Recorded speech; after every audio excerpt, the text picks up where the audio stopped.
Hello मंडळी, स्वागत आहे माझ्या आजच्या ब्लॉगमध्ये। आणि आज इथं हे एक झाड उगलं होतं आमच्या इथं, म्हणजे उगलं नाही, हे लावलं आहे माझ्या नवऱ्याने। आणि याला बघा किती छान पानं आली आहेत। तर हे काय आहे हे मला पहिलं माहीत नव्हतं, आणि नंतर मी माझ्या नवऱ्याला विचारल्यावर त्यांनी मला सांगितलं की ही एक प्रकारची पालक आहे आणि याचं नाव आहे मलबरी पालक।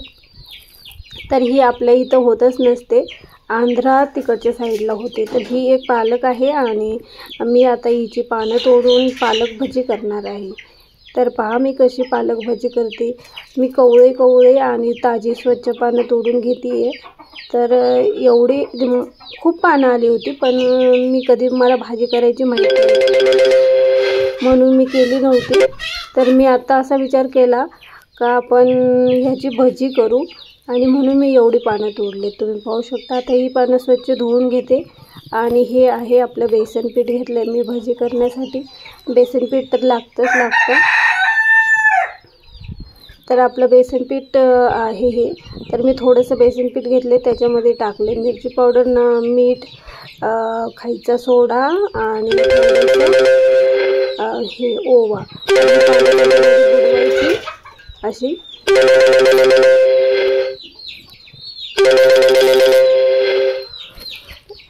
तर आपलं तेल पण गरम झालं होतं आणि इथं मी हे भजी टाकली आहे। एक पान बोडून याच्यामध्ये सोडून दिले। तर पहा भजीला जरा उलटं पालटं करते, म्हणजे दोन्ही साईडकडून ती चांगली फ्राय होईल आणि आपली भजी खायला पण तयार होईल।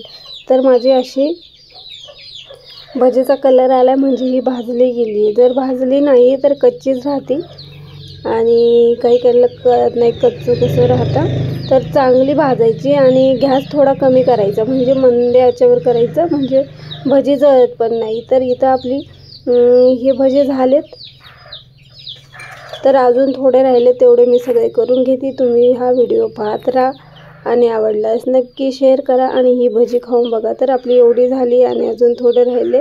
तर नंतर मी असा विचार केला अजून जास्त पीठ होतं, तर मी म्हटलं हे टोमॅटो आहेत, हे सुद्धा आपण भजीसारखं फ्राय करून घ्यायचं। तर मी इथं टोमॅटो पण याच्यामध्ये टाकले। बेसन पीठ तर होतंच आपलं, तर मी याच्यात बुडवले आणि टोमॅटोसुद्धा फ्राय करून घेतले, म्हणजे एक प्रकारची टोमॅटो भजीसुद्धा मी करून घेतली। तर आता